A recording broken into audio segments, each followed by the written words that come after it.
especially with a lot of my first time home buyers, I ask them, look, let's flip the script. Let's reverse the roles. Let's say you were the money lender. Right. And a stranger came to you and said, yes, I have this going on, that going on. I really want you to lend me $200,000.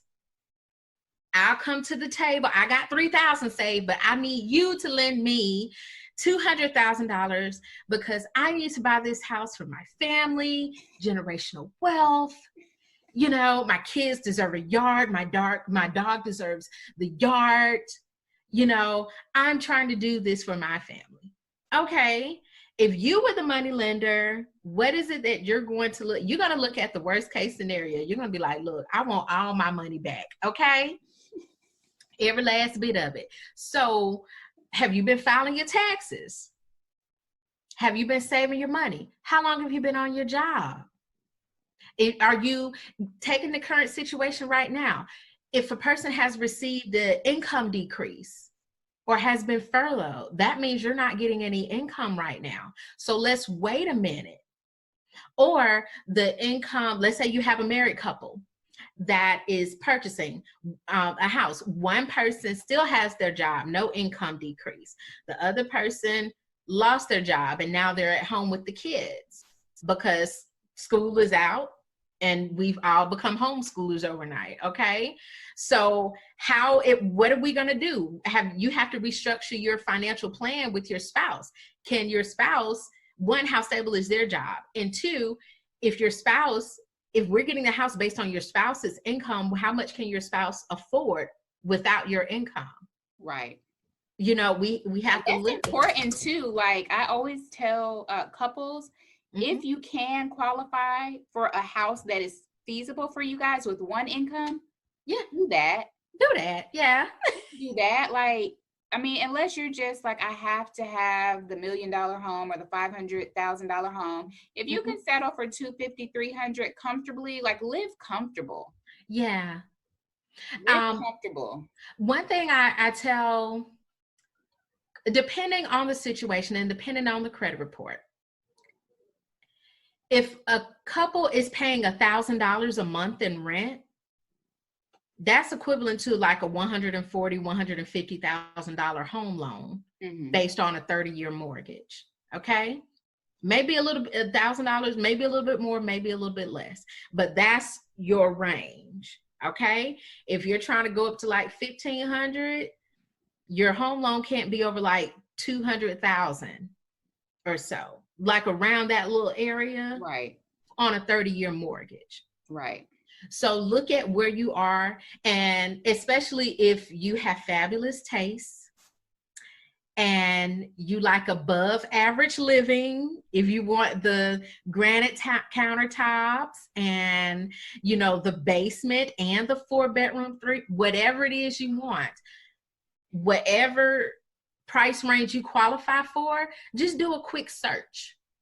Like even if you go to Zillow, do a quick search and see what homes are available in that price range. Because if you like $350,000 to $400,000 homes, but your price range is at like $150,000 to $200,000, you may have to see what you'd be willing to negotiate. Or put in yourself later. Or be like, you know what? This is just a start. Here's another thing, Shana. A lot of people are skipping their first-time home buyers, and they're trying to go up like the forever home the first time. You want to skip this is a nice little 2-bedroom, 1 bath, or 3-bedroom, 2 bath. Right. You want it all. Social media has us with higher expectations for everything, and then we see people getting certain things and we feel like that should be the standard, and if it's not the standard, then we're not winning. You know what I mean? Right. But winning really is in the midst of a pandemic when somebody loses their job, that we're not stressing out. Exactly. Winning is I'm good, I can afford this little, or I have built credit along my life and my years to where now I have a credit card that can sustain me for a couple months until I keep it going. You know what I mean? Or my savings account is looking nice and I didn't splurge all year and I was using wisdom throughout the year. So now, to me, that's winning. Winning is I don't feel obligated to go outside and hustle. Yeah, and hustle and stress. Right. I was speaking to a customer, a married couple that I pre-approved a couple months ago. And they said, and I asked them, I said, hey, what is going on now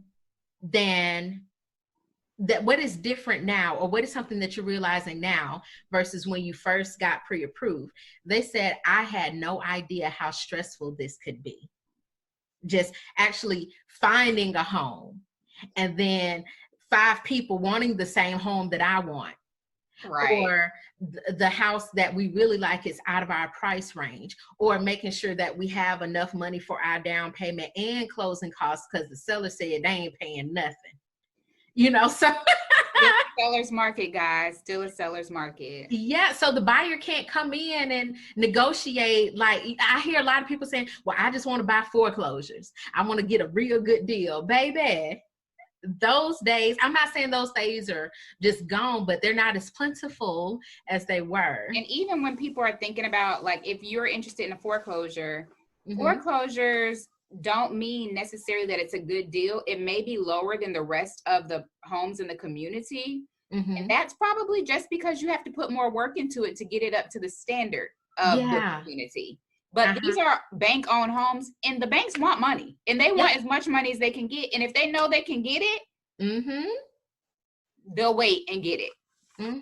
I did want to say something about those, because I've also run across a few home buyers. They got a little money stacked up, and they was like, well, I want to buy something to flip. I want to buy a house and I want to flip it within 6 months. Listen, that is good. Okay, but let's be clear. You need to have time, and you need to have patience and money, because that flip may not go as planned. Right. And immediately, you're not going to get your 40, 50,000 profit from this flip. Success story is not yours. Right. That's not, your testimony just yet. Okay. You may have to wait. Something may happen. What if you buy this property that's in a distressed area, and then it has like $5,000 worth of electrical work that's needed? Do you have that? And do you have the 30 to 60 days that may possibly be needed in order to clear that? Right. So for my investors, be savvy and have some money saved. Okay. Get with an agent that's going to direct you in the right way and talk to you about all the numbers and the details. Yeah, because it's fast money. Don't get me wrong. There's fast money out there, but it comes with a very, very big cost. In due timing, it's fast. Yeah. Not your first, like the first time is like, but once you're professional at it, it gets better and it gets easier. And by that point, you built a team to know, hey, I need to have my electrical person come and look at this. I need my plumbing person over here.